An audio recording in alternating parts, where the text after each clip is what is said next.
เอาเก่งหลายก็อยู่ยากคันบ่ปากก็ว่าเฮาโง่คันเฮาขยันโพดขยันโพก็ว่าเฮาเฮ็ดโพดโพเรือนบ้านเรือนเมืองหมื่นเหตุผลของคนที่สิว่ากันเฮ็ดจังได๋ก็บ่ถูกใจเขาดอกอันคนนั่นน่ะ อิ้วเอาไปจังซั่นบ่อึดแต่แนวสิเว้าบ่อึดแต่แนวสิว่าถ้าไปหัวซาคำคนก็บ่ได้กินอีหยังดอกเฮ็ดไปโลดเฮาสร้างเฮาแปลงชีวิตเฮาไปโลดอยากเฮ็ดหยังเฮ็ดไปโลดมีความสุขมองไหนเฮ็ดไปโลดมีหยังแซ่บๆซื้อมากินถ้ามีเงินมองไหนม่วนไปเที่ยวไปเล่นถ้ามีเงินถ้าว่ามีเงินก็หาเอาย่ำพร้อมจะไปกินย่ำเล่นจะไปเที่ยวย่ำพร้อมย่ำมีจะไปเที่ยวไปเล่นเป็นจังซั่นเฮ็ดหยังที่สบายไปโลดพอใจแนวใดม่วนแนวใดดีแนวใดคือก็มีความสุขเฮ็ดไปโลดมักไผก็มักโลดถ้าเขามักถ้าเขาบ่มักก็บ่ต้องมักเขามองใดมืดก็บ่ต้องย่างไปหูจักความอยู่ใหญ่แล้วแนวใดดีก็เฮ็ดแนวใดชั่วก็บ่ต้องเฮ็ดสบา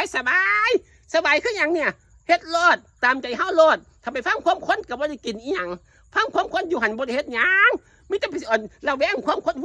ว่าจังคั่นว่าจังซี่ผู้นั้นสิว่าจังซี่ว่าผู้นี้สิว่าจังซี่ว่ามีแต่ความระแวงมีแต่ความบ่สบายใจถ้าเกิดว่าฟังความคนเป็นจังซั่นบ่ต้องไปหัวซาคำคนบ่ต้องไปหัวซาคำคนแนวใดดีแนวใดมักแนวใดม่วนเฮ็ดโลดซั่นเด้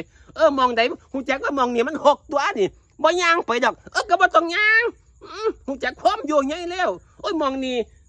มืดตัวนี่ไปแล้วบ่เห็นห่วงก็บ่ต้องไปใหญ่แล้ว หันไปฟังความคนอยู่หั่นบ่ฟังความคนอยู่หั่นบ่ได้เฮ็ดหยังบ่ได้กินบ่ได้รับประทานอีหยังเกิดมาชาตินี้บ่ได้มีอีหยังดีขึ้นแต่ฟังความคนบ่อึดแต่แนวสิเว้าดิเหมือนเหตุผลของคนที่สิว่าเฮาคิดหาแต่แนวเว้าคิดหาแต่แนวว่านั่งแต่ละมื้อแต่ละวันเขาบ่ได้เฮ็ดหยังดอกทนซุ่มนี่เขาสินั่งซ้อมตัวนั่งซ้อมแล้วก็หาแนวเว้าเพื่อนเฮาซั่นเด้นั่งซ้อมเฮ็ดหยังก็บ่ถูกอย่าคิดว่าสิไปถูกใจเขาอย่าคิดบ่มีทางว่าสิถูกใจเขาแม่นเฮาเฮ็ดดีเขาก็ว่าเฮาบ่ดีแม่นเฮา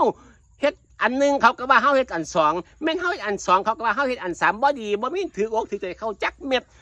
คิดเบิ่งคนในโลกนี่มีจักล้านคนถ้าเกิดว่าเฮาสิเอาหัวใจเฮานี่ไปเฮ็ดให้ถือใจคนเอาตัวของเฮานี่ไปเฮ็ดให้ถือใจคนเบิดโลกนี่เป็นไปบ่ได้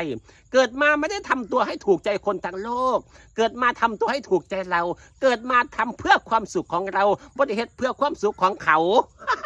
เขาใดก็ตามแต่คนจังสันจังสีพิษวินมองใดก็ตามแต่บ่ได้คิดว่าสิไปอ่อนซ้อนบ่ได้คิดว่าสิไปโอซาหัวซาใจเจ้าของถามใจเจ้าของเบิ่งมีความสุขแนวใดเฮ็ดแล้วดีจังใดเฮ็ดแล้วม่วนมองใดเฮ็ดแล้วกินแซ่บมองใดอันใดแซ่บกินลงไปเป็นจังซั่นว้าแต่มันสบายใจแต่คิดได้แบบนี้